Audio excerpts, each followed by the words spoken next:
So let me introduce the panelists. Phil Bronner. Phil, do you want to come on up while I announce what you do? Phil is a venture capitalist, like I am. Probably do it a lot better than I do, Phil. Phil may not know this. I'm going to mention the first company. In his role, he serves as the director of several companies, including Apruva. Do you know I was the lead investor in Versa? Believe me, we'll talk about it. Okay. So I'm the lead investor of a company that competed. I mean, we were pretty vehement. You got a great CEO, and so we had fun in this space, which basically it provides continuous IT and financial controls started by the Sarbanes-Oxley regulations. He's involved in InGrid and home security, NetCordia, a network software company. Before coming to his venture capital firm, which is Novak Biddle, in 1999 he was a high-tech management consultant with McKinsey, the other management consulting company, other than Booz Allen. That didn't really fly, did it? Well, Booz Allen employs like 12,000 people in the nation's capital. How many of you work for Booz Allen? You've got to be. Look at this. Look. How many of you work for McKinsey? Come on. See that? So welcome, Phil. Yeah. Eric Giler. Come on up, Eric. Serves as president and CEO of WiTricity. I had to twist Eric's arm to come here tonight.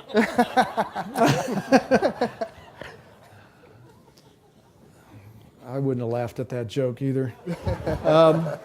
He has a really interesting story about how he injured his arm. Really interesting, but we won't get it what the hell. Traveling on a motorcycle across Australia. Is that alone? Is that the most unique kind of getaway you've ever heard about? He's going all the way. He made it halfway before the bike. He crashed the bike and himself. So, CEO of WiTricity. He and his team are working to develop. Excuse me, my phone's ringing.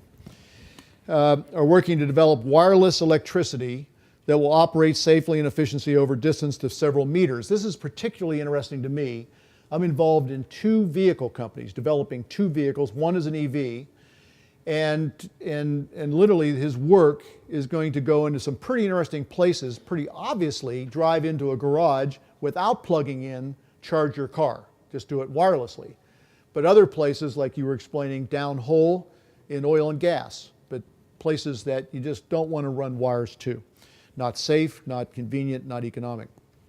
So I'll just skip the rest of all of this. I got what you, okay. Pradeep Khosla.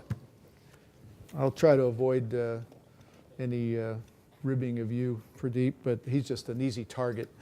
Pradeep was appointed Dean of Carnegie Mellon's College of Engineering in 2004. Since then, he has done a tremendous job bringing the college to new heights. He's also the Philip and Marsha Dowd University Professor and has served in many other leadership roles at Carnegie Mellon, including founding director of Carnegie Mellon's CyLab, an Institute for Complex Engineering Systems, head of the electrical, and I don't want to, we don't need all that stuff. He does a lot of important stuff. You're right. Does a lot of important stuff. Priya Narasimham, did I get it right? Yeah. Associate Professor at Carnegie Mellon's Electrical and Engineering Department, as well as Director of the CyLab Mobility Research Center at CMU. Her innovative career has been recognized with a National Foundation Career Award, a Sloan Fellowship, and IBM Faculty Partnership Awards. She has also been recognized for her teaching with the College of Engineering's Benjamin Richard Tier Teaching Award. In addition to YinScam, the technology that allows sporting event fans to actually see a replay, instant replays, kind of right from their seats. Her research projects include Trinetra, which aims to develop cost-effective smartphones enabled with assistant technologies for visually impaired people. I love the iBerg thing. Okay, so this was intriguing. Were you like one of the developers of iBerg? Yes. Is that? So iBerg, Pittsburgh. Oh, this is iBerg. We, in Silicon Valley are famous for putting an I in front of everything. So this is iBerg, and it's for somebody who grew up in Pittsburgh. This is basically a mobile app for e-government where you can actually take pictures of potholes and allow the government to see it to basically resolve it quicker. So whether it's pothole or graffiti or anything the government cares about cleaning up. But can you imagine how many, I mean, it's the only way to resolve pothole situation in Pittsburgh is to have everybody, take a picture of a pothole. So I think it's really, so innovation doesn't stop. Innovation hits every facet of our life. So what I'm going to do is I'm going to sit down beside the panel here. Yeah, I'm still on mic. Okay. And I think I'm going to do is ask a question of each of our panelists. I'll just kind of start down. And then what I want to do is try to turn this over to the audience as soon as possible. So I'm going to get it started here. You'll have a chance to hear them answer a question each, but please think of questions you would like to pose to this panel and give some thought to it now. So Phil, it's in the industry, I've been in the venture capital industry 10 years, and I've heard this debate rage all 10 years as to whether there are more ideas than capital or more capital than ideas. What are your thoughts about that? And as you go back the last 2 years in the recession, and you saw capital become, in short supply, what are your thoughts about where we're going from here? Sounds great. Before I answer Ray's question, I have two quick comments, one about CMU and one about Ray, since you brought up Apruva. First, I'm just excited to be here. Carnegie Mellon for me was a huge inflection point in my life. I came to Carnegie Mellon as a snotty-nosed kid who didn't know what he wanted to do in his life, and I graduated as a snotty-nosed kid who didn't know what he wanted to do with his life, but I knew a lot about programming. And so that carried me for the rest of my life. And with Ray, it's funny, Apruva was my first deal. So it was one of the first deals I invested in. And we were a company in the compliance area, and Kleiner Perkins, Ray Lane invests in Versa, and proceeded to just kick our butts. Ray was being very kind early. We were very competitive in the marketplace. They did a deal with SAP and just really sold it for $450 million, I think. And I tell you, you need that in the venture world because it shows you that you really have to get big or go home, which kind of that vision kind of carried through the rest of the deals I've done. So thank you. Now to your question, I think it's a fundamental question in VC, this notion of too much capital versus too little capital. And I think when you look at the first decade of the 21st century, I think what you'll see if you look at the venture world, it was defined by too much capital in the marketplace. And there are a number of implications to that. In each sector that's attractive, you see too many companies getting financed. The valuations associated with these companies goes way up. And so that leads to poor returns in the industry. And I think if you look at our industry in that first decade, they were poor. Talking about the recession, it was very interesting.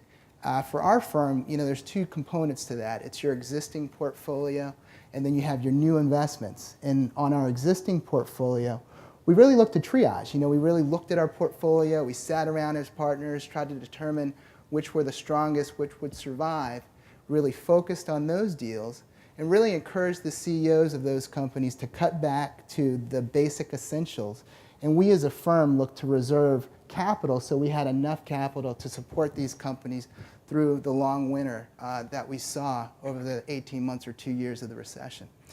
On the new deal side, in contrast, we started to lean in because we believe that recessions are the best time to invest. There's a lot of talent that's available.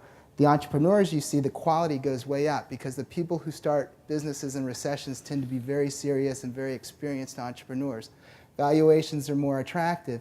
And specifically when you look at this recession, and Ray talked about this a little bit in his opening remarks, there's a tremendous amount of opportunity right now. You have mobility, you have clean tech, you have cloud computing, and a number of other really interesting mega trends that create significant opportunities. So we continued to invest through the recession. We're still doing quite a few deals now, and so we believe that's the best time to invest. So let me just move down the row here. So Eric, you're leading a quite innovative new technology You've got to be, have a technology background, be focused on your technology, be focused on the market, be a manager, be a leader, and open up horizons for a whole new market. So new energy is kind of where computer science was 50 years ago, as I mentioned. So how do you balance all this together? How do you essentially take WiTricity or any other company you care to map against from where it is today to being the future, an Amazon, an IBM, a leader of its age? Yeah, well, you sort of start off, wireless electricity is a little bit hard to get your head around because we sort of learned our whole lives that electricity goes inside don't wires, touch that right? wire. It's like don't touch the wire. I mean, all those sorts of things. And so I think if I were given it in a one sentence answer, sort of very simplistic, but I think is, somewhat helpful, particularly when you're in something really brand new. You got to figure out in something that's very broad where you want to play, and then you have to build as much value as you possibly can. And that has so many different dimensions to it that it gets pretty complex very easily. So, I mean, Ray mentioned a little bit about the technology. So it spun out of a Carnegie Mellon competitor, but we've got a few Carnegie Mellon guys at the company, actually. And but a professor figured out how to transfer electric power without wire. Now, whether it's the 40 billion alkaline batteries that were built in the world last year and then thrown into landfill, these tiny little things, these little AA batteries that we think are so innocent, when you add them up, they add up to something. They're extremely expensive to deliver power that way. It's a great opportunity if you can replace that. Go to the other end of the power spectrum, you were talking about electric vehicles. We know that's going to be a big business someday, electric cars. It's a very tiny business today. So being able to start with something that's very, very, very broad, focus in on the right opportunities to allow you to build value over some reasonable period of time. And build value means, at the end of the day, in sort of the crass commercial world that we live in, is you want ultimately more money coming in the door than goes out. So whether that's capital efficiency, try not to raise so much investment capital that you could never pay it back. Try to get things to pay for themselves reasonably quickly, but at the same time allow you to grow your business quickly. It's quite challenging. How do you manage the transitions from early stage engineers and scientists and technology to kind of a middle stage to a mature stage and hire best in class people? How do you do that? And how do you look for people? Also sort of a non-trivial thing. I had started a company actually back in the mid-'80s where I was one of three guys started the company. I ran it up to $150 million. So I was there for each of the stages, raising money, going public. Ultimately we sold out to private equity firm, 20-something years later. And the people that you need to attract will vary at each stage of the business. And it was interesting, a lot of the people I started the business with at the beginning are sort of, it's the old jack of all trades people who were so essential at the early days. And then you get a little bit further on, you get more specialization in the business and you need to attract people. I tend to, look at people that I like to work with. I like to work with really smart people. I'm sure that has something to do with sort of the educational background and those sorts of things. So you tend to want to work with really, really smart people and let them do as much as they can to make you ultimately look good.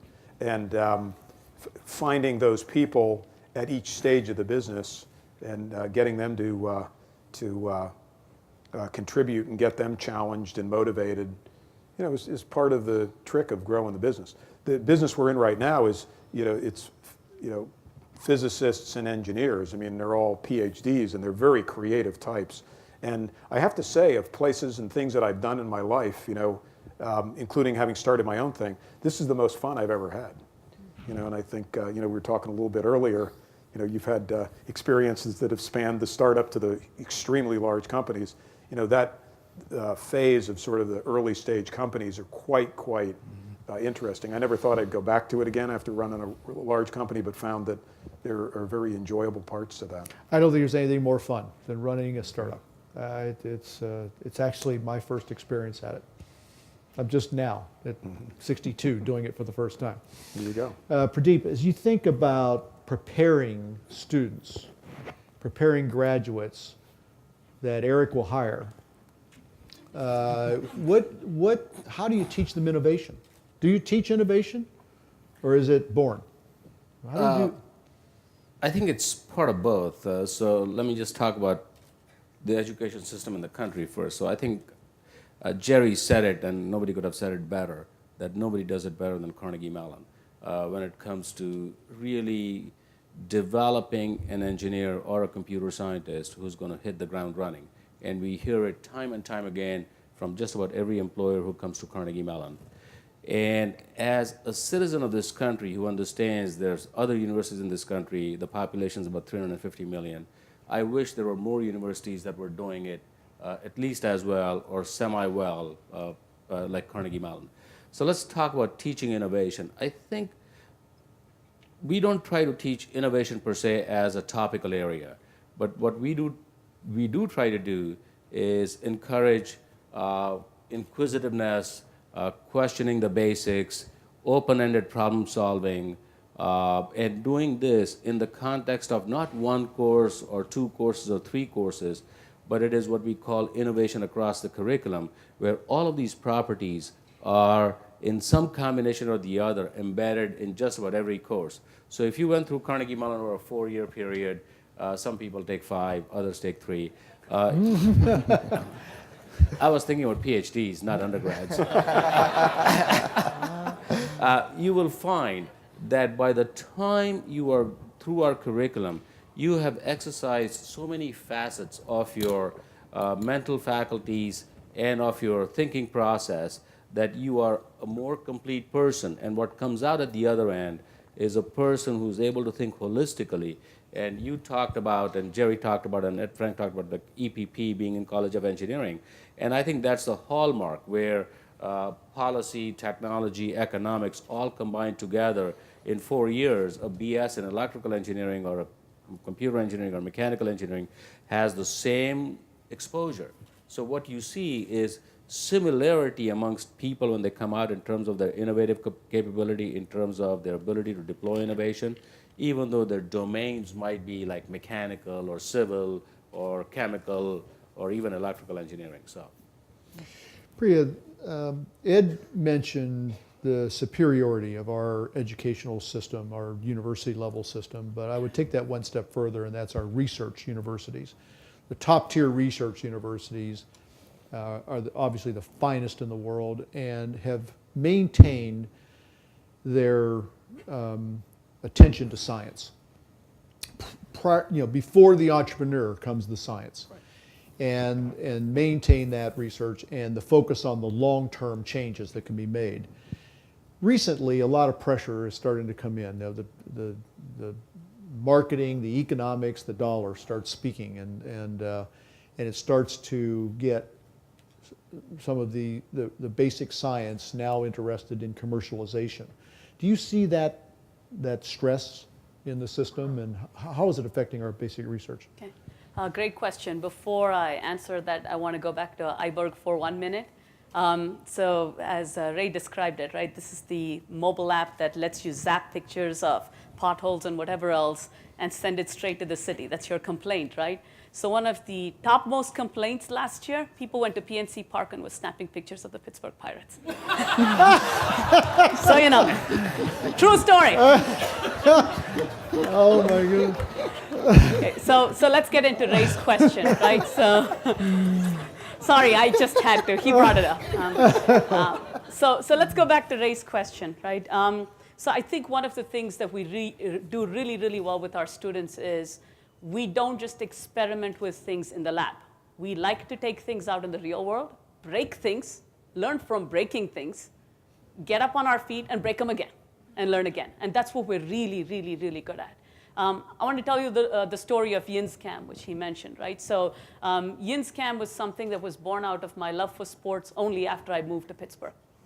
True story, never had watched a hockey game or a football game until I moved to Pittsburgh. First weekend that I was there, I watched a football game, fell in love with the game. Watched a hockey game, fell in love with the game. Started getting crappy nosebleed seats at games. Tall guy would stand up in front of me, cut off my view of the goal. That ticked me off. So we started thinking, how can we solve this? Went to a bunch of undergraduate students and said, we've got to be able to solve this. This is a real pain point for me. And guess what the students come up with? The idea of being able to do large-scale, Wi-Fi-based mobile streaming inside venues. And when I say large-scale, I'm talking 20,000, 60,000, 100,000 people inside a stadium. I'm not talking about doing a little lab experiment with 5 little phones. I'm talking about doing 20,000. That's what our students do.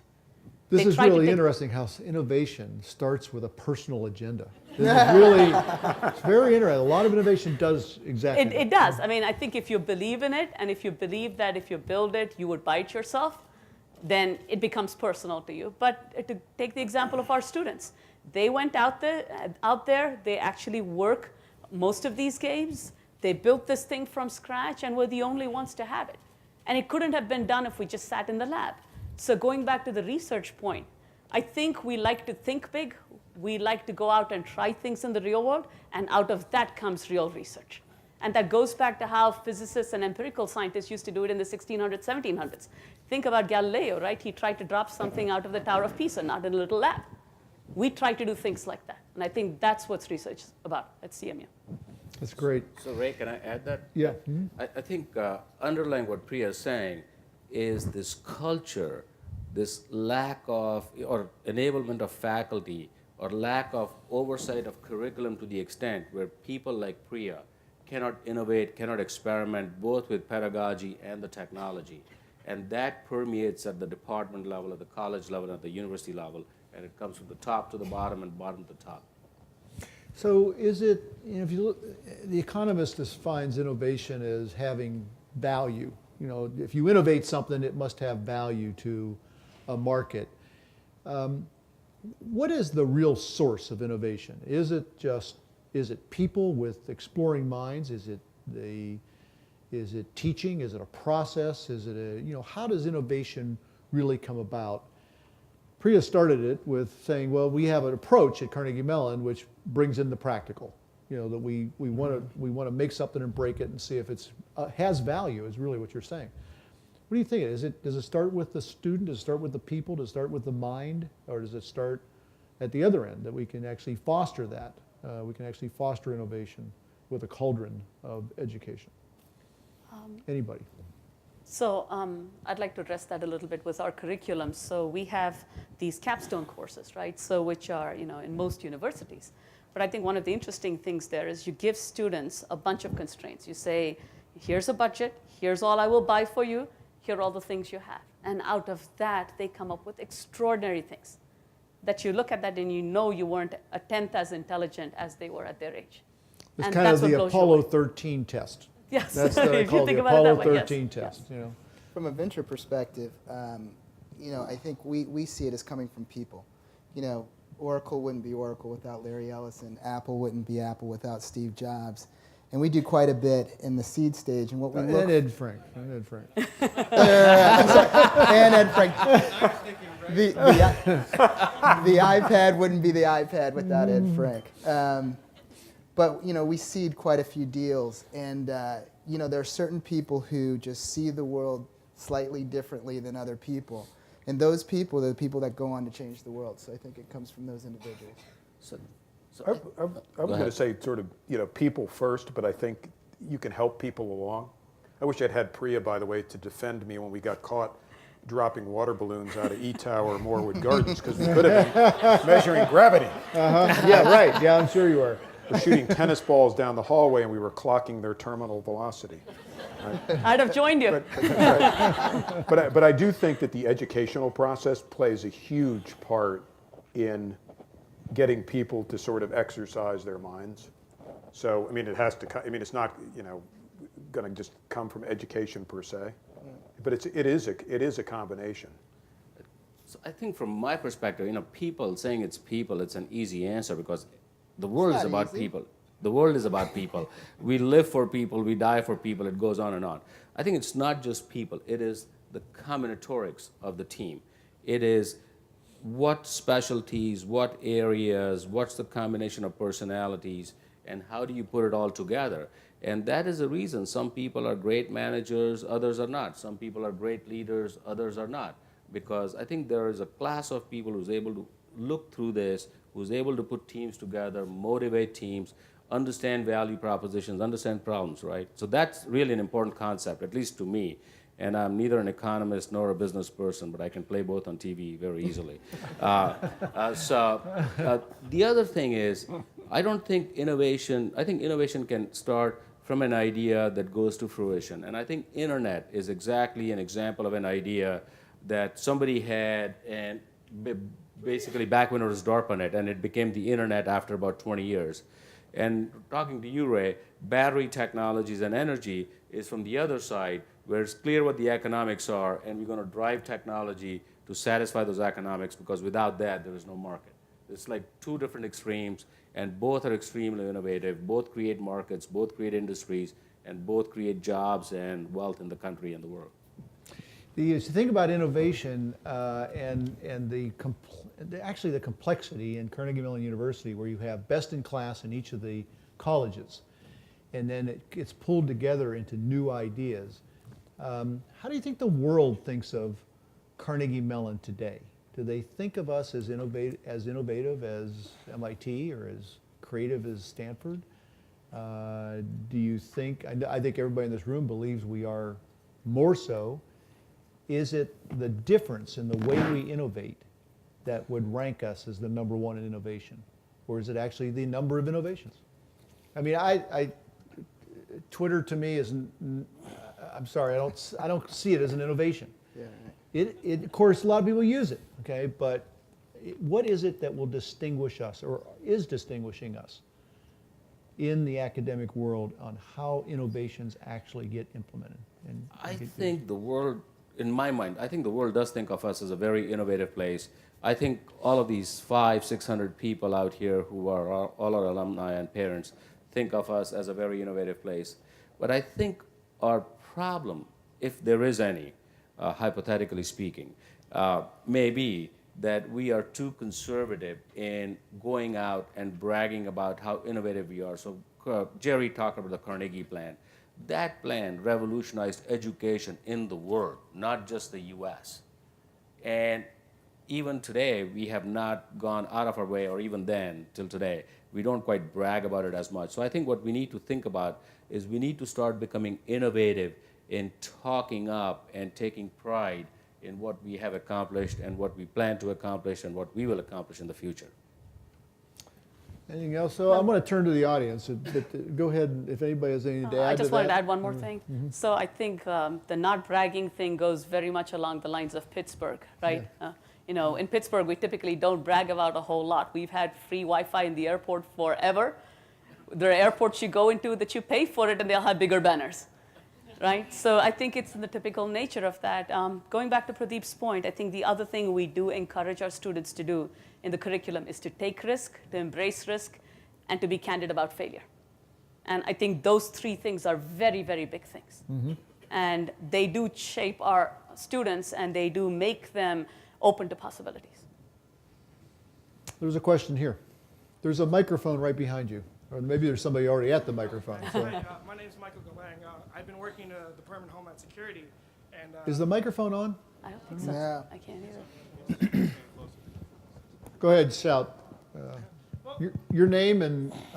Well, I've been working with Mike DeLang. I've been working with the Department of Homeland Security, and it's a short history. I get to say I'm a veteran. But so I've kind of I went to the decision science, so EPP minor, and then go into the Heinz School.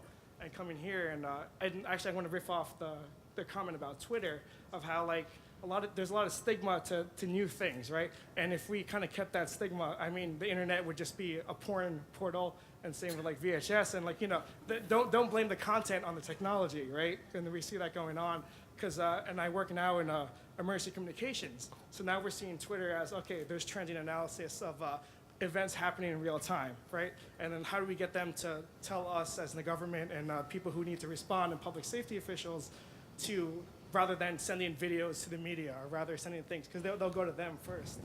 And then my last project was the Congenial Homeland Security Review, and we had a national dialogue on it, and we had to approach the public and the stakeholders, and we had this big thing, and God knows it was a fight for Paper of Reduction Act and privacy, and the Obama administration was a year too late for the Open Government Directive, and all these things. There's a stigma, and for all of us, we all look at innovation and technology, but there's the naivete as we graduate, and to see that, it's probably only 1 or whatever, 10% is innovation technology, 90% is government and process. As a guy who was in the government and seeing it, the great ideas, they mostly fail because they can't happen, not because they're not great ideas. So I'm curious if there is a way, or is it just a working process of a young professional to realize that as much as we take for granted that innovation is accepted and wanted, and so is there any way to instill that in students, or is it kind of just the path that we should expect them to realize as they graduate, and you're not going to change the world,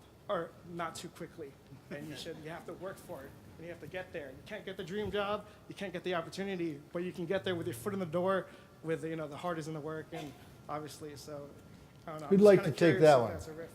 Actually, I can tell you, I think basically you have answered your question. You have to innovate. Innovation, the way it is used right now, it's all about, we think about innovation as creating companies, creating value, and so on and so forth. If you think about your life and 4 years of investment as a student, or 5 years, or whatever number of years you spend, depending on the program, at Carnegie Mellon, when you leave, you have to take what you have learned and innovate around it to find a place for yourself and become successful in the world. And that is one way to look at Carnegie Mellon education, where most, if not all of our alumni actually understand how to create the value, how to extract that value out of that education, apply it to the good of society and to their own family and themselves, and innovate around it to have a very successful career. So I think you answered your question. That's what you have to do. You have to not look at anybody else. Okay. And it's just interesting because we've all, I've interviewed people coming out of graduate school and stuff like that, and I'm not too far out, but you look at them, they really think, I'm not sure if we should hamper them, but they really think they can change the world. And part of me is work on getting your foot in the door, right? regardless, I don't know. That's just my kind of different philosophy. Maybe looking back, it's a little different hindsight. I think it goes back to the comment about basic research. Basic research, good research, is focused on long-term change and what impact it can actually bring. Entrepreneurs, there's many more entrepreneurs, and entrepreneurs start thinking about an idea that they may not have taken it through, as Eric said, through the $150 million stage. In other words, what do they have to do with this idea to make it a reality? I've invested in 2 vehicle companies, electric vehicle companies. There's about 40 of them, literally entrepreneurs that believe they're going to create a new car company out there, and you just know that's not going to happen. So they haven't thought through what they have to do to take this innovation to the market, all the way through to the market. And that's more than just the invention. There are a lot of good ideas. Okay. It's very important that we get this. Okay. The Obama administration is trying to develop a national innovation strategy. Does that excite you? So Jerry's question is that the Obama administration is trying to develop a national innovation strategy. Does that excite me, or excite us, or scare us? No, we've talked about it a lot, and it excites us because we've seen the opposite. Yeah, exactly. Okay, we've seen a country with a $1 billion research budget, and it's not pretty. And so innovation has to be encouraged. There's just very little that can be done today. I know when I talk to entrepreneurs in the mid part of the decade, and you ask them, there's a lot of money sitting in the government. The government wants us to innovate. They want us to do more, change things, especially in energy. Most of the entrepreneurs would say, half the government in my business? No way. A little thing called a recession changed all that. Okay, the government's printing money. And so it brings them, and I think that's been a very good thing, because now entrepreneurs have opened up to that and found out that there's actually, and now with the new administration, there's actually a real receptivity to innovation in this country. As you know well, and Carnegie Mellon knows well, ARPA and DARPA were were so important to the revenue, the research program at Carnegie Mellon University, and we need those equivalents today. And that's what I hope the National Innovation Strategy leads to, is more ARPAs and DARPAs, the equivalent today, that then allows the research to be funded, which creates then the entrepreneurs and the new businesses of tomorrow. That is the way the U.S. will grow. Anybody else? No, I agree. There are certain problems that private capital can't solve. And so you talked a little bit about that with clean energy. And having an administration that is focused on innovation allows for funding for some of these initiatives. You know, some is the early stage R&D, like you were saying with ARPA and DARPA. Some are, such as the clean tech, one of your car companies that received a significant grant or grant or loan, I'm not sure which it was, from the federal government. That capital is not being provided by private sector because those type of initiatives just are larger than what private capital can provide. And so I think it's critical to have a president and an administration that's focused on that issue. Yeah, you know, just as being the entrepreneur who always was sort of scared governments running your business stuff. So I'm running a company now where, if you sort of go back, you were just asking me, do we get, you know, it came from government-sponsored research. I mean, ultimately, some of it came through the military originally, and you know, that might be sort of scary in some way, but you start thinking about it. There are all kinds of mechanisms in place. We spent a fair amount of time going for one of those ARPA-E deals, got all the way to the finals and didn't get it. The guys were kind of bummed out. They came back to us a couple months later and said, we want you to do it again, you know, sort of reapply. You know, and so we were trying to decide once bitten, twice shy or whatever, because you only have so many cycles. But the fact is, suggesting that, you know, I actually believe that most things have had a pretty strong government influence in them if you actually go back and analyze it and look there. And suggesting that things are just sort of pure and come from, you know, I would say innovation in venture capital with regard to the energy industry, the government is our biggest partner now. I can't think of another venture capital firm or private equity fund that would be a larger partner than the government. And that has to do with economics, but it has to start with the innovation that they want to see. And so, and then there are many things, as Phil has said, like the national grid, that no private sector entity can fund, you know, to build the long distance transmission lines or to do some of the things that will be required if these technologies come to fruition. So, got a long line here, so let's go ahead. Evening, Mike. Evening. My name is Kevin Joy. I'm Mechie, class of 1989. Also a loyal Scot.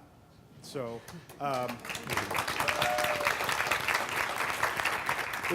it's interesting to me today that we're in Washington, D.C. having a conversation about innovation, given the conversation in the financial services sector on Capitol Hill. And I'm curious as to your thoughts on innovation with respect to ethics and what role that plays in innovation. That's interesting. You know, if I went to my ethics department saying I'm innovating ethics, they might throw me out. Innovation as it relates to ethics. Well, let me try. Can you ask an easier question? Let me try. So let me try. So one of the things, again, I'm going to go back and talk about things that I'm familiar with, right? So going back to our embedded systems capstone design class, right? So we're required to teach ethics there. And if you teach ethics the dry way, they listen to you, they come in, they check in their attendance, and they walk out the door. The way you teach them that is you talk about whistleblowing cases. You talk about what that person agonized through. And then you actually ask them to confess a failure they've had in the last 15 weeks of the semester.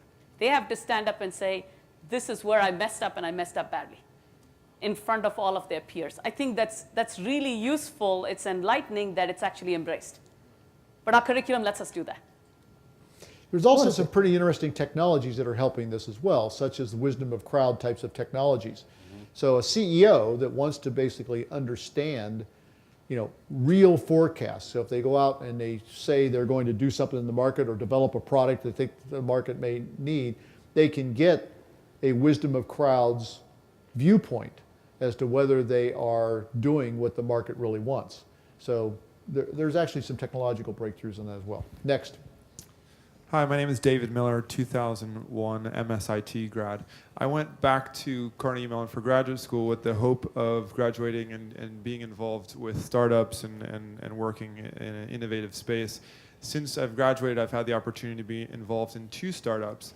And my question, and both startups have been in the wireless space, my question to the panel is, what advice would you give to folks like myself who have had some experience in the real world with startups to plug back into the university and collaborate with professors and current students and so on to share our experience with the university? So there are multiple ways to do that. Are you based in DC or? Yeah. So there are multiple ways to do that.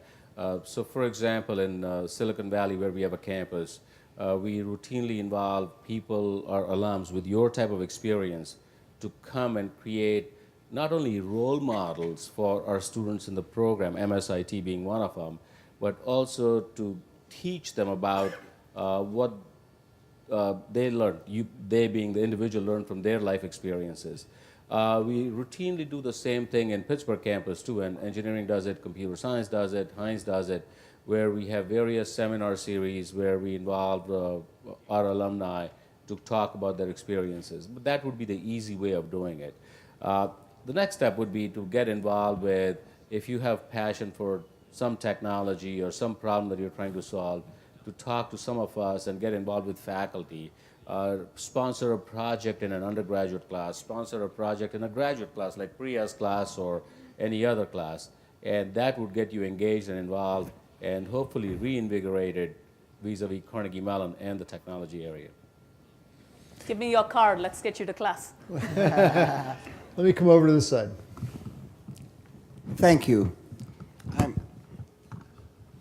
I'm Lou Middleman, Math and English, class of '67. I want to offer a little love note to my education at Carnegie and suggest what it is that you do and have done to inspire innovation. Years ago, somebody asked Isaac Asimov where he got his crazy ideas. And Asimov took this correctly as a compliment and said he'd never thought about that.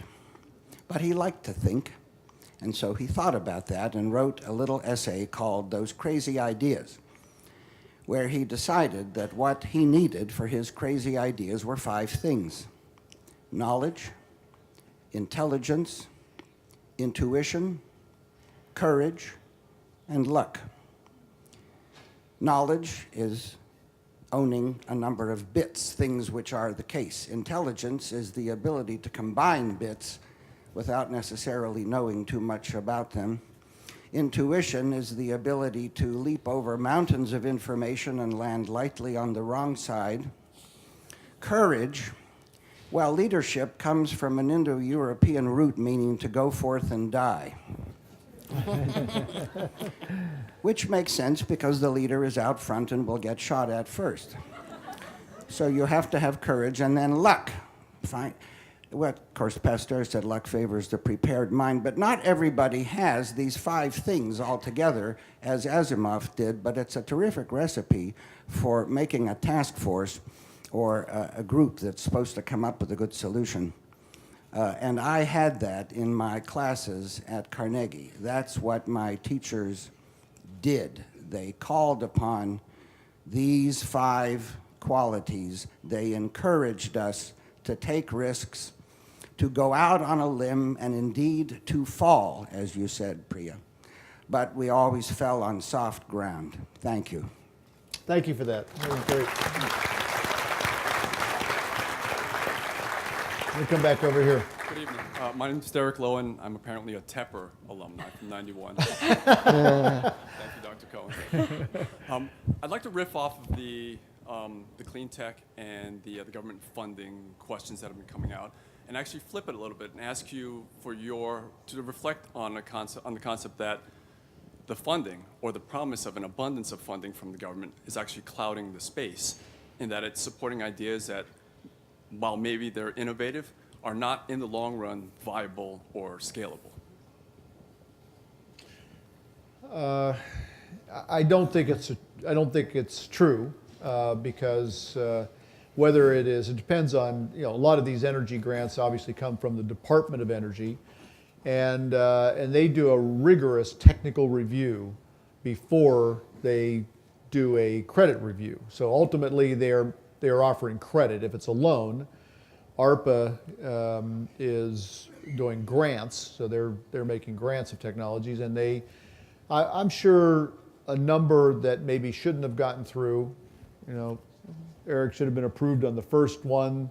I'm actually on the board of a Carnegie Mellon company that we found in research in CIT that we created a company out of that got an ARPA E grant, and we happen to think it was deserving, but we have a lot of companies in our portfolio that didn't, that we thought were deserving, and some that we thought weren't. Some will creep through. But I think there is a rigorous review process that some will escape, that will somehow get through and maybe shouldn't have. But the process is long, it's involved. Whether it's a loan guarantee, or it's a grant. And it often gets confused with stimulus money. A lot of the money is not stimulus money. It is actually money coming from budgeted dollars, research dollars, or laws that were created many years ago. So some of this money that's going to car companies was created back in the Bush administration, 2007, to make our fleet more fuel efficient. We have the least fuel efficient fleet in the world, including China, worse than China. And so it was, we needed to improve our technology. So I think for the most part, I think we're getting it 80% right. Everybody has an axe to grind to say, well, why didn't you pick my technology? But I think a lot of it gets through. I was at the DOE today, had this very conversation. They encouraged us. We had an application that was rejected, and I want to reapply because I think that we can improve on some of the items they rejected. And they encouraged us to reapply, but you have to come back with good answers on what we rejected. And don't be afraid to do it, and do it aggressively, because the world thinks we have thousands of companies standing outside waiting for money. It is not. We get the ones that just are undeserving out of here quickly. Make a quick decision that they'll never, and just give them hard no's that they can't reapply. Then we have a bunch that we get through in about 6 or 8 months, and that's very few. And then we have this middle that we keep telling, go back and improve, improve, improve. So, look, I'm a lifelong Republican. I'm not a big fan of big governments, and I think they're doing it right. I think they mostly get it right. I haven't seen any bad calls yet. Yeah, real bad calls. I did want to just punctuate that a little bit. So I did say we didn't get it, but I read the analysis that they did. Mm-hmm. I was quite impressed, actually. I thought, where'd they get, the people that actually did this work? They hire a lot of consultants, a lot of outsiders. It was really well informed. It wasn't sort of, it was well done, and I think there was a level of diligence applied to it. So I'm not sure there's a lot of money. So it's not I don't see it as a big. Believe me, I'd be on the Tea Party bus if it weren't, because I don't believe in government giveaways, but I think that's not what this is about. It's back to Jerry's question. Is that there's an administration that recognizes that innovation must be fueled, and that the government can't do it. And so if the government encourages private sector to do it, then do it with a carrot and stick approach. Okay, so we have the money, we'll give it to the companies we think are most innovative. One thing that I've observed since leaving Carnegie is that the evolution of us human beings is slow, but thanks to Carnegie, the evolution of robots has been very fast. Now, I would like to propose... We want the two to converge. No, I would like to suggest that on the basis of cost, safety, and information to be learned, it would be better to send a robot to Mars rather than sending a human being. If you agree, do you agree with that hypothesis? And if you do, why don't some of you innovators come and sell that to Washington? Actually, that's happening already, right? So if you look at the government policy now, they're going away from manned space flights. In fact, the space shuttle is going to be discontinued and all manned space flights are gone. And they're focusing mainly on unmanned space flights. So there's a project at Carnegie Mellon right now going for government funding to put a robot on Mars. Yeah. It's happening right now. Okay, the news talks about Obama's announcement that he's going to put a human being on Mars in 10 years or whatever. But Ain't gonna happen. Ain't gonna happen. 10 years, don't see it. Okay, next question, real quick.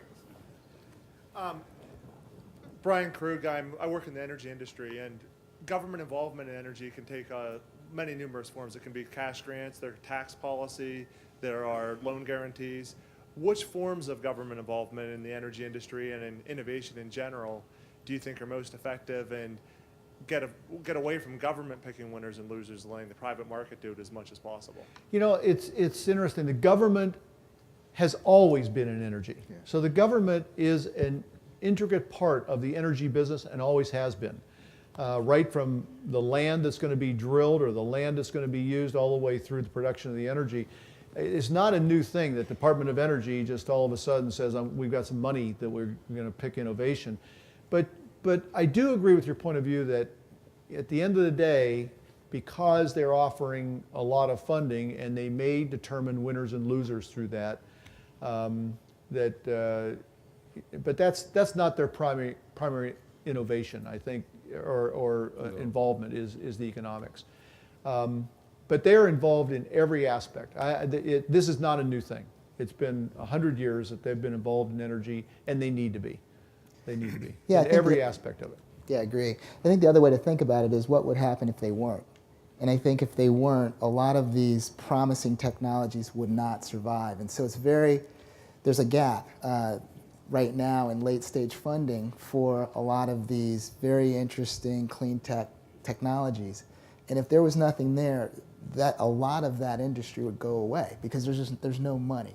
And so I think right now, although they do, by definition, pick winners and losers, it does allow for some of this innovation to flourish that has raised significant capital to date. And so I think it's interesting because, you know, even though my VC firm is based in DC, I am not a fan of federal involvement in markets. But, you know, when you look at it, there are certain investments in, you know, early stage research, you know, that the federal government has been in for years, where the ROI is just not there for financial investors, and you need some other entity to fill that gap. And so I think the clean tech market right now is one example of that, but there are a number of others. Yeah. Okay, 20 seconds question. How about a 20-second question? Hank Wernan, 65, electrical engineering, and Tepper, 67. I work in healthcare, and to me, the biggest challenge facing the United States today is medical quality cost management. If we try to improve quality without regard to resources, it will fail. If we try to lower costs without regard to quality, it will fail. If you were to set up a center of excellence in medical quality cost management at Carnegie Mellon, you would have 3 of the 4 ingredients. You would have the information technology, which is key. You'd have the economic know-how, which is key. You would have the behavioral science, which is key. What you wouldn't have is medicine. And the question is, have you ever considered partnering with the University of Pittsburgh Medical Center to create a world-class center of excellence to face this #1 problem in our society? So it's a great idea. Jerry, do you want to answer this one? I think it's because it is a great idea.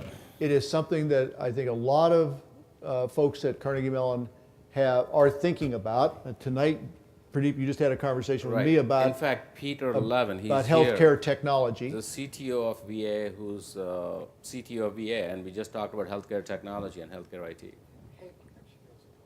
Okay, and the relationship with the University of Pittsburgh, for that reason, has developed very, very well. I know in the Lane Center of Computational Biology, we involve the University of Pittsburgh a lot. So all the seeds are there to do it. It's a great idea. You may have just given birth to the next Would I be great happy center. to help you with the architecture on that? Okay. Great. Am I in trouble? I'm okay? Okay, boss says I'm okay. Okay, you're not keeping your end of the bargain here. 20 seconds, go. All right, I'm Kevin Frederick from CIT 2001-03. Question I had is, given that we're in DC and there's been a lot of talk on energy, there is also a big issue with what some people call the NIMBY problem, where there are solutions the business is ready to fund, wants permits, but there are local constituencies that prevent a technology from being implemented. An example is Cape Wind, there may be others.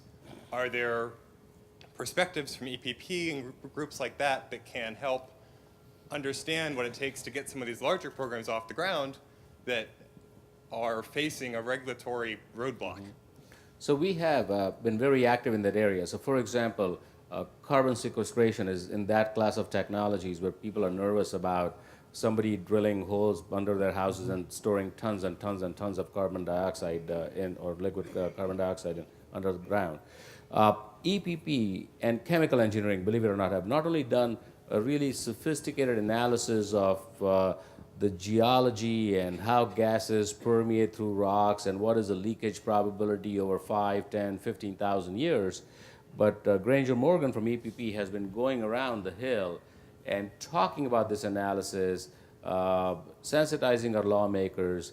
And we in the college and also as Carnegie Mellon have a Washington Speaker Series where we pick a topic like that and have a whole evening devoted to a conversation on that topic. So there is a lot going on. We understand the regulatory issues. That's what Ray was talking about in terms of policy being intricately tied to technology, at least nowadays in many areas. So, thank you for the question. It's a very real issue. Just drive through Silicon Valley, right? Hotbed of innovation, try to make a cell phone call. You'll drop it 6 times because nobody wants a cell tower and they're in Menlo Park and Atherton and Woodside. Okay. Hi, I'm 20 Erin. seconds is our deal, right? Erin Fitzgerald, CIT 2002.